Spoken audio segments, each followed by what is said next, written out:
what billionaires actually spend their money. On You Know What's Wild, while most of us are trying to figure out if we can afford that streaming subscription this month, there are people out there who could literally buy the entire streaming company and still have billions left over. But here's the real question: what do billionaires actually do with all that money? Let's start with the obvious one: real estate. But we're not talking about a nice house in the suburbs. Billionaires collect properties like we collect coffee mugs. Jeff Bezos owns multiple mansions across the United States, including a $165 million estate in Beverly Hills. That's not a typo, $165 million for a single home. And that's just one of several properties he owns. But Bezos isn't alone. Bill Gates has a massive estate called Xanadu 2.0 in Washington, worth over $130 million.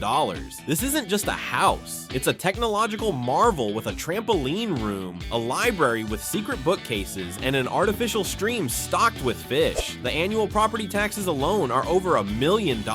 That's more than most people's entire mortgages. Then there's real estate mogul and former President Donald Trump, who's built an empire on luxury properties. His Mar-a-Lago estate in Florida is valued at hundreds of millions. These aren't just homes, they're statements of wealth and power. Now let's talk about transportation, because billionaires don't just fly commercial. Private jets are practically a requirement at this level of wealth. Elon Musk owns a Gulfstream G 650ER, which costs around $70 million. But the purchase price is just the beginning. Operating a private jet can cost millions per year in maintenance, fuel, crew salaries, and hangar fees. Some billionaires take it even further with super yachts. Roman Abramovich, the Russian oligarch, owns a yacht called Eclipse that's worth over $500 million.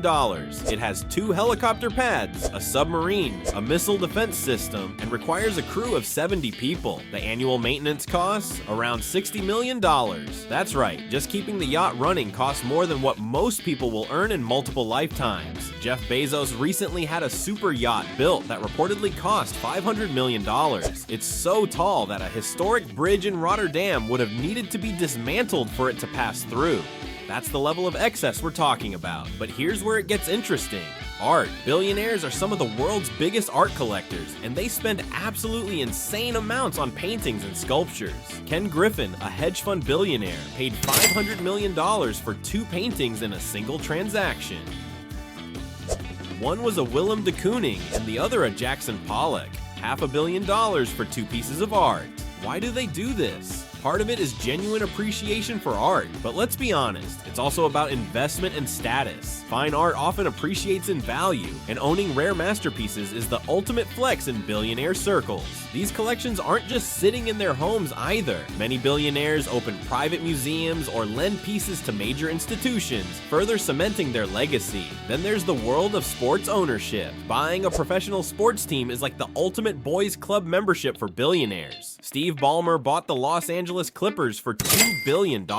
Stan Kroenke owns multiple teams, including the LA Rams. These aren't just vanity purchases. Professional sports franchises can be incredibly profitable investments, but they're also about prestige and influence. Let's talk about something that might surprise you: charitable giving. Now, before you think billionaires are all secretly generous, let's add some context. Yes, many billionaires donate enormous sums to charity, but it's often more complicated than pure generosity. Bill Gates and Warren Buffett, for example, have pledged to give away the majority of their fortunes through the Giving Pledge.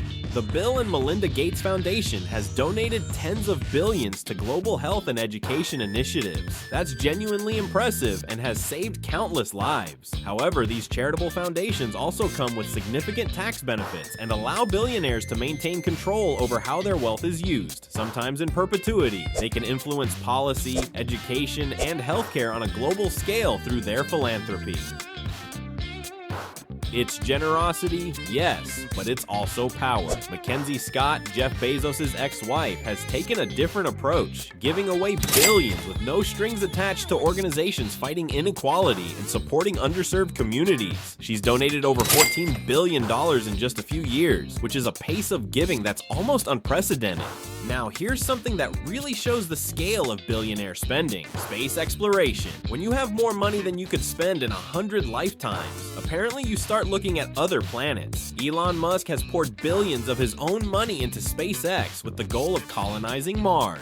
Jeff Bezos founded Blue Origin with similar ambitions. Richard Branson started Virgin Galactic for space tourism. These aren't just expensive hobbies. We're talking about investments in the tens of billions of dollars. Musk has said he plans to spend his entire fortune on making humanity a multi-planetary species. Then there are the more personal indulgences. Billionaires collect everything from vintage cars to rare wines to dinosaur fossils. Yes, dinosaur fossils. Nicolas Cage once bought a dinosaur skull for $276,000, though he later had to return it when it turned out to be stolen. Larry Ellison, founder of Oracle, reportedly spent $300 million on a Hawaiian island. Not just a house on an island, but 98% of the entire island of Lanai. Fashion and jewelry are another area of extreme spending. Luxury watches can cost millions, with rare Patek Philippe or Richard Mille timepieces selling for eye-watering amounts at auction. These aren't just accessories, they're investments and status symbols rolled into one. Tech billionaires are funding research into anti-aging, with some investing in companies working on everything from genetic therapies to artificial organs. When you have billions, death starts looking like just another problem that might be solved with enough money and technology.